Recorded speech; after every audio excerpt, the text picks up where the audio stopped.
বলছিলাম যে মায়ের কাশিটা আবার বেড়েছে, কখন কোন ওষুধটা খাওয়াতে হবে একটু এদিকে এসে শুনে নিলে ভালো হতো।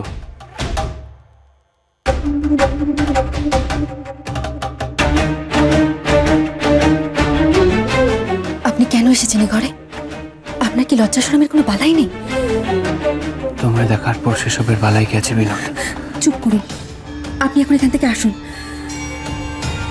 দেখো বিনোদ, আশা ছেলে মানুষ, ওকে কোনো উপহার এনে দিলেই ও খুশি হয়ে যায়, কিন্তু তোমায় কি উপহার দি বলো? কি দিলে তুমি খুশি হবে বলো না বিনোদ? সত্যি বলছেন? সত্যি আপনি আমাকে খুশি করতে চান? হ্যাঁ চাই, ভীষণ ভাবে চাই, তোমায় ছুঁয়ে বলছি। দেখো, তুমি শুধু একবার মুখ ফুটে চাও, আমি আমার সব থেকে প্রিয় জিনিসটাও তোমায় দিতে প্রস্তুত বিনোদ। বেশ, আমি শুনে রাখলাম, সময় হোক আমি ঠিক চেয়ে নেব।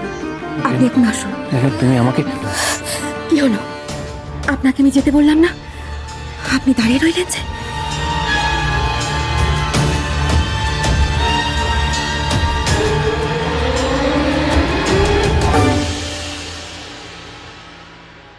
তুমি বুঝতে পারছো না, সামনের সপ্তাহে কলেজে বাইরে থেকে প্রফেসর আসবেন, আর সেখানে দুদিন সেমিনার আছে, সেখানে যে করে হোক উপস্থিত থাকতেই হবে।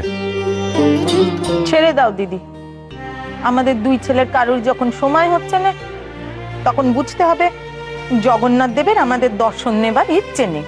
না না, আমি যখন একবার মনস্থির করেছি জগন্নাথ ধাম দর্শন করব, তখন যাব, আর বিহারীকেই নিয়ে যেতে হবে। মা, তোমরা বিহারী বাবুর সাথে পুরী যাচ্ছ?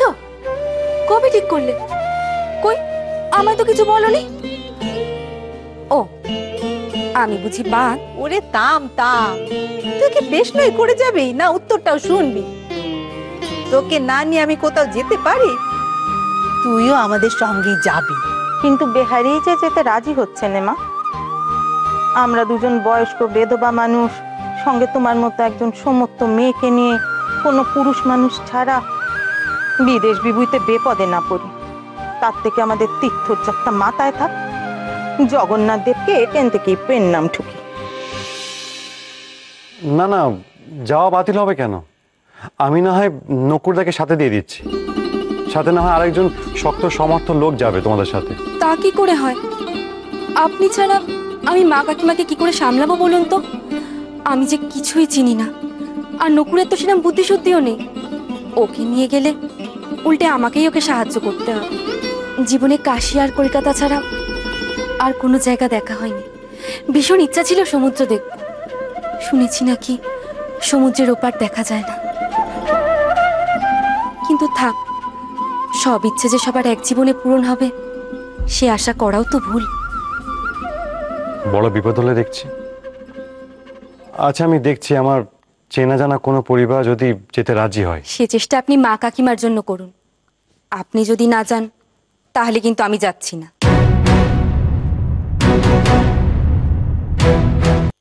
কিসের ইঙ্গিত দিচ্ছে বিনোদিনী? বিনোদিনীর আচরণ দিন দিন এমন দুর্বোধ্য হয়ে উঠছে কেন? কি চাইছে সে? তবে বিনোদিনী মনের কথা জানবারই একটা সুযোগ বটে। মহিন্দার সঙ্গে সম্পর্কটা কতটা গভীর সেটাও জানা যাবে। তেমন বুঝলে তার মন ঘোরানোর চেষ্টা করতে পারব। না, এই সুযোগ ছাড়া ঠিক হবে না।